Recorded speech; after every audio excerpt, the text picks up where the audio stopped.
मेरा नाम अंजलि है। मैं अभी 27 साल की थी।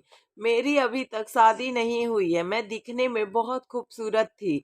हमारे घर में मैं और मेरी मम्मी रहते थे। मेरे पापा का देहांत पहले ही हो चुका था। एक दिन मेरे मामा जी का फ़ोन आया। मेरी मम्मी ने फ़ोन उठाया और उन्होंने 5 मिनट तक बातें की। फिर मैंने मेरी मम्मी से पूछा कि मामा जी क्या कह रहे थे? तो मम्मी ने कहा नानी की तबीयत ठीक नहीं है, तो कुछ दिनों के लिए आओ घर का चक्कर लगा जाओ। तो मैंने और मेरी मम्मी दोनों गांव चले गए। वहां जाकर मैंने अपनी नानी को देखा तो उनकी तबीयत बहुत खराब हो चुकी थी। रात भर उनका ख्याल रखना पड़ता था। मेरे 3 मामा थे। उनमें से छोटे मामा की अभी तक शादी नहीं हुई थी। वह मेरी नानी का ख्याल रखते थे। पूरी रात जागकर मेरी नानी का अच्छे से ख्याल रखते थे। छोटे थे मेरे मामा तो मेरी नानी के लाडले भी थे, तो उनसे यह दर्द देखा नहीं जाता था। वहाँ पर 2 घर थे।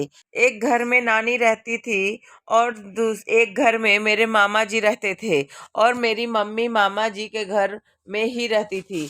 2 दिन तक तो सब ठीक चला। फिर मेरे मामा जी की नज़र मुझ पर ही टिकी रहती थी। तो मैंने पूछा, ऐसे क्यों देख रहे हो मामा जी? ने कहा, मुझे बचपन की बात याद आ गई थी।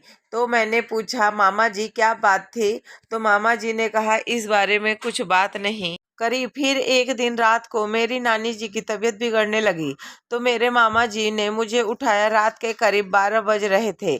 मेरी नानी को बाथरूम जाना था, तो मामा जी ने कहा, तुम इनको बाथरूम में ले जाओ। तो मैं बाथरूम में नानी को ले गई। फिर मैं थोड़ी देर में फिर से आकर घर जाकर सो गई। मैं 2-3 रातों से नानी का ख्याल रखती थी, तो मुझे नींद बहुत आ रही थी, तो मैं सो गई। सुबह जब मैं उठी तो मेरे बदन में थकावट लगने लगी थी। सुबह जब मैंने मामा जी को देखा तो वह खुश दिखाई दे रहे थे। मैंने सोचने लगी कि मेरे मामा जी को खुशी किस बात की हो रही है। फिर मैंने मामा जी से कुछ पूछा नहीं।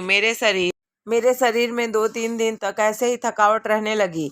मैं सोच में पड़ गई कि मैं कुछ भारी काम भी नहीं कर रही हूँ, तो मुझे थकावट कैसे लग रही है। फिर मैंने एक रात सोए नहीं और जाग रही थी।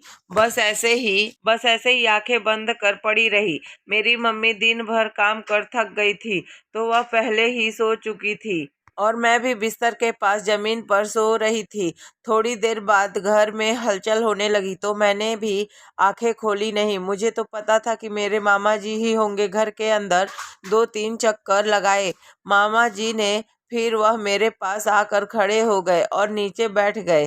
फिर मेरे ऊपर से उन्होंने हाथ आगे किया, तो मैंने आंखें खोल दी और पूछा, मामा जी यह क्या तुम कर रहे हो?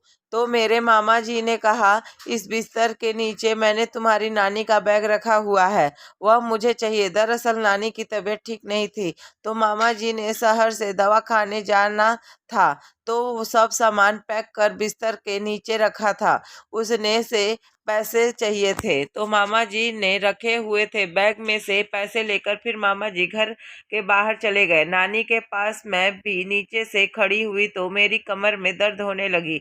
तो मुझे समझ में आया कि जमीन पर सोते हुए मेरे शरीर में दर्द होने लगा है। मुझे जमीन पर सोने की आदत नहीं है। फिर नानी की तबीयत ठीक होने लगी, तो हम भी 2 दिन तक रुके, फिर अपने घर आ गए। इस कहानी से हमें यही सीख मिलती है कि हमें पूरी बात जाने बिना किसी को गलत नहीं समझना चाहिए। दोस्तों, आपको यह कहानी कैसी लगी प्लीज कमेंट करके जरूर बताएं। अगर अच्छी लगी तो वीडियो को लाइक और चैनल को सब्सक्राइब कर लें। Thank you.